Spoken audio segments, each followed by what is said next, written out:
다음은 이 안전성 인증 제도가 되겠습니다.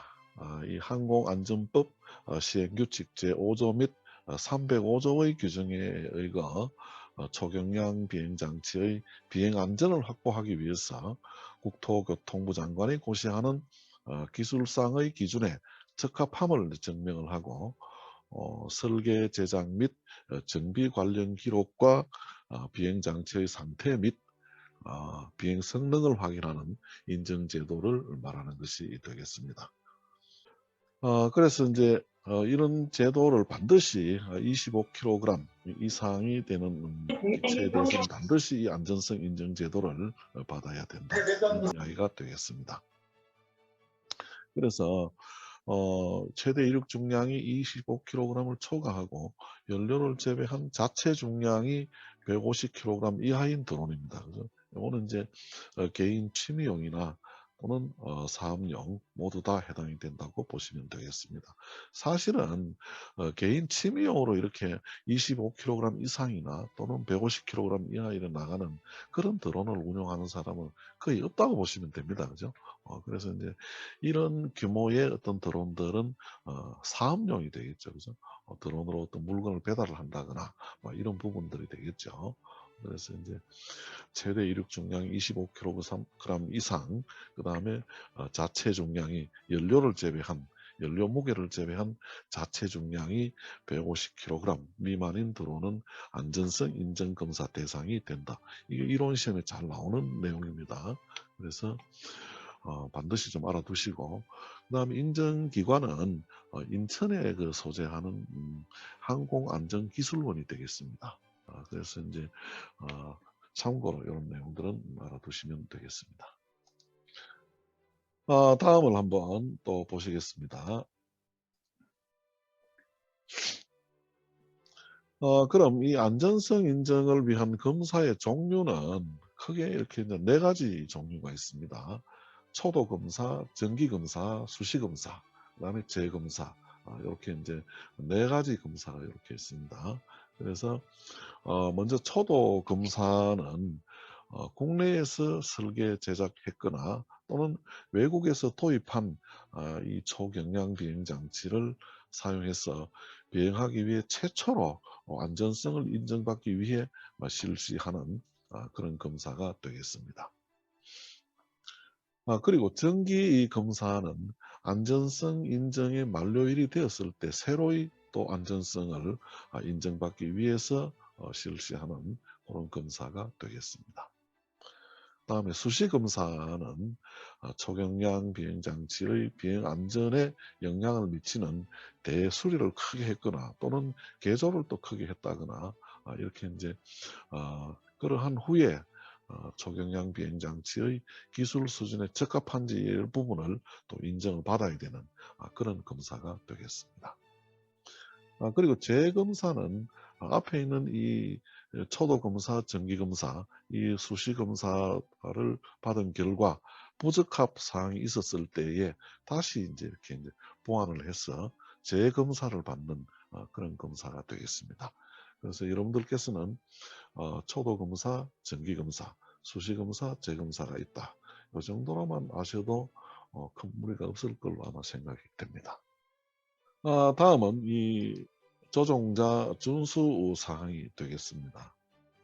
상당히 이제 중요한 내용인데 꼭 여러분 준수를 해야 되는 드론을 운용을 하시는 분들이 어, 잘 놓치기도 쉽고 저 역시도 준수를 할 때 또 경미하거나 또는 대형 사고를 또 예방하는 또 즐거운 취미 활동을 할 수 있는 그런 기본이 될 수가 있는 겁니다.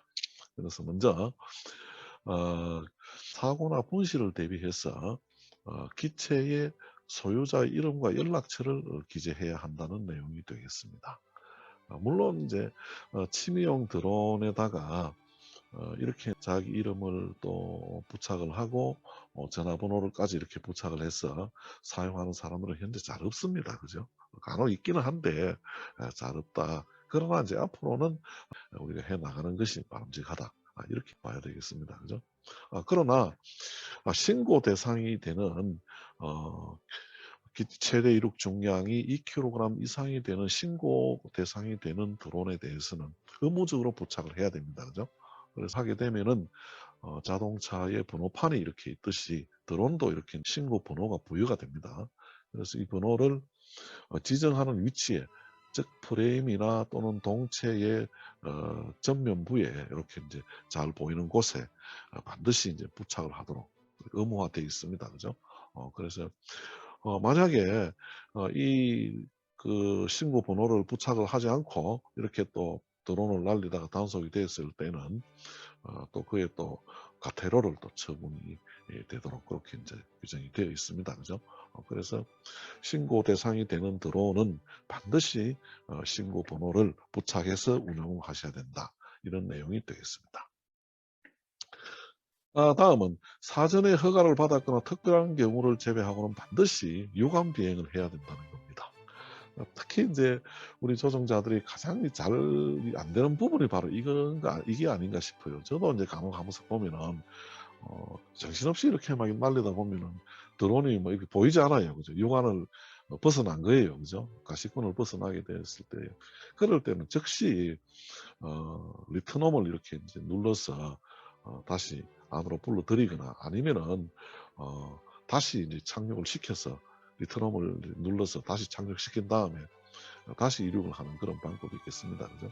그래서 이 육안을 벗어나게 되면 상당히 그 이제 뭐 위험하다고 보시면 됩니다. 특히 이제 요즘 우리 개인용 취미 드론을 보시면 비행 거리가 어떻게 보면 뭐 4km, 8km, 10km 등등 이렇게 막 경쟁적으로 발달해서 만들어집니다. 그죠? 그래서 이러한 드론을 우리가 가만히 생각을 해 보세요. 그죠? 과연 4km, 8km 이렇게 보내 가지고 뭐 사진을 찍어야 될 일이나 영상을 찍어야 될 일이 있겠습니까? 그죠?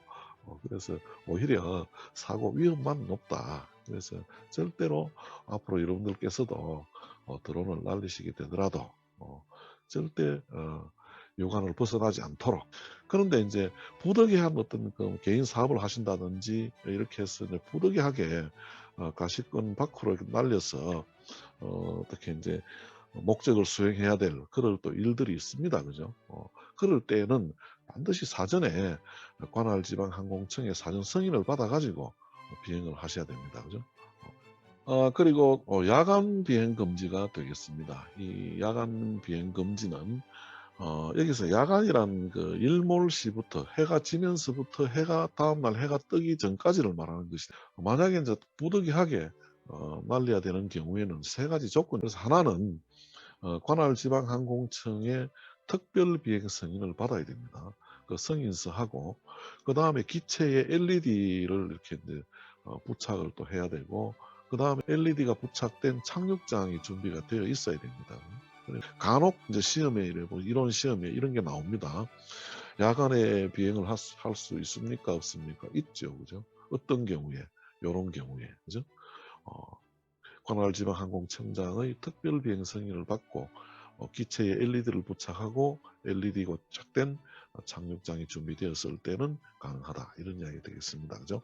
그러나 이 세 가지 조건이 갖춰지지 않은 경우에는 야간 비행을 할 수가 없다. 항공 촬영을 하고자 할 때는 반드시 관할기관, 즉 국방부의 사전 승인을 받아야 합니다. 저도 이렇게 이제 항상 국방부의 인터넷을 통해서, 드론 원스톱입니다. 인터넷을 통해서 사전에 촬영 허가를 받습니다. 최장 30일 정도까지 이렇게 허가를 내줍니다. 개인 취미용으로. 가까운 지역에 제가 수시로 가가 촬영을 하겠다면은 이렇게 이제 사전에 승인을 받아놓고 그 다음에 비행을 하기 전에 반드시 담당자에게 통보를 해야 되고, 지금 저는 곧 드론을 날려서 지금 촬영을 하고자 합니다. 그 다음에 촬영을 하고 난 다음에 완료되었다는 또 문자를 하든지 연락을 해야 되고, 그 다음에 사진을 찍었든지 또는 동영상을 촬영했든지 간에 촬영했는 내용물을 관할 기관 군부대입니다. 그죠? 그렇게 다 보내줘야 됩니다. 보내달라 그럽니다. 그죠? 메일로 이렇게 압축을 해서 보내드리면 거기서 이제 보안 검열을 하게 됩니다. 그죠? 군사상 또는 안보상 찍히면 안 될 어떤 그런 부분들이 찍혔는지 이런 걸 다 검사를 해서 없다면 자유롭게 사용하시기 바랍니다 하고 이렇게 이제 승인이 떨어집니다. 그죠? 그래서 이제 그러한 결과 통보를 받고 난 후에 활용을 하셔야 됩니다. 상당히 중요한 내용입니다. 그죠? 보통 많은 사람들이 이제 조금 이렇게 번거롭다가 보니까 이런 절차를 잘 밟지 않고 사용하는 수가 들어 있습니다. 그죠? 그래서 이런 경우에는 잘못 사용하시면 나중에 단속이 되는 경우가 허다하게 많습니다. 그죠? 벌금이 상당히 셉니다. 그런 경우에는. 그래서 여러분들께서는 처음부터 이렇게 이제 이러한 절차를 준수할 수 있도록 처음부터 이렇게 습관을 가지셔야 됩니다. 그죠? 그래서 어, 드론 원스톱을 통해서 이 신청을 하고 승인을 받는 과정이 복잡한 것도 아닙니다. 그죠?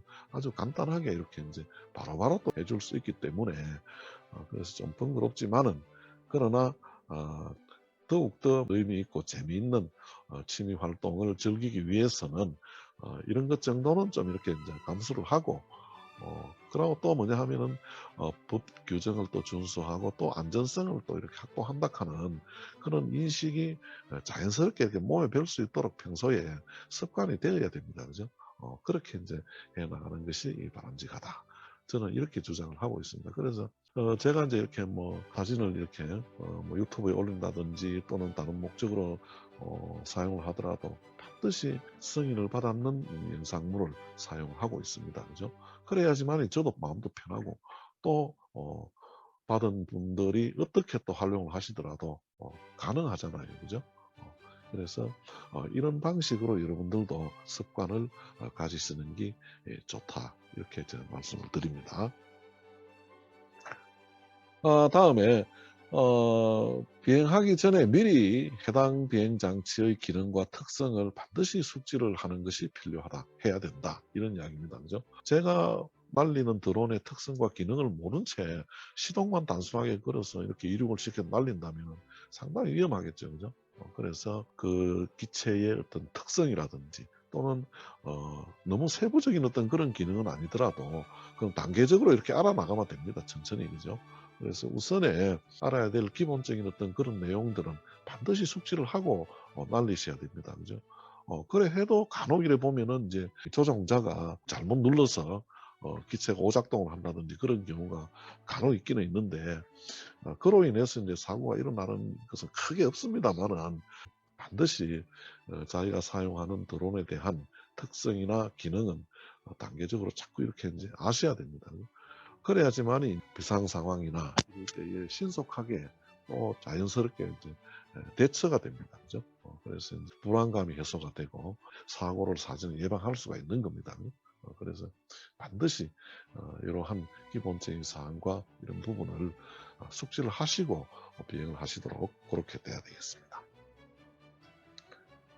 다음에 이 전파 인증을 받은 제품인지 이런 걸 이제 확인을 해야 되는데 주로 이제 이런 드론 제품을 구입을 하실 때 저도 이제 권장을 드리는 게 뭐냐 하면은 이 좀 구입을 하실 때에 좀 브랜드가 인지도가 있는 제품을 구입을 하시라는 이야기예요. 단순하게 이렇게 이제 뭐 광고성에 어떤 그런 뭐 어떤 현혹이 된다든지 이렇게 해서 근데 인지도가 좀 없는 저가의 어떤 그런 드론을 구입을 해서 하시는 경우에는 또 이런 간혹 이렇게 이제 해결이 안 된 그런 또 문제점이 있는 부분들이 있을 수도 있습니다. 그죠? 또 날아다녀야 되는 또 움직이는 비행 장치다 보니까 상당히 어떤 그 안전성이 상당히 중요합니다. 그죠? 그런 어떤 비행체인 만큼 반드시 브랜드가 인지도가 있는 가격이 조금 더 비싸더라도 얼마 차이 아닙니다. 그죠? 브랜드 인지도가 있는 그런 좋은 믿을 만한 제품을 구입을 하시기라는 그런 이야기입니다. 그죠? 다음 보시겠습니다. 그리고 또 이제 특히 중요한 그 사항 중에 하나가 바로 이제 사람들이 많은 곳에 그리고 또 인구가 또 밀집되어 있는 지역에서는 절대로 비행을 안 하는 게 제일 낫습니다. 그죠? 또 부득이하게 또 사업을 하시는 분들은 또 막 하시게 되는 그런 또 일도 있는데 잘못되었을 때는 인사사고가 나게 되잖아요. 그죠?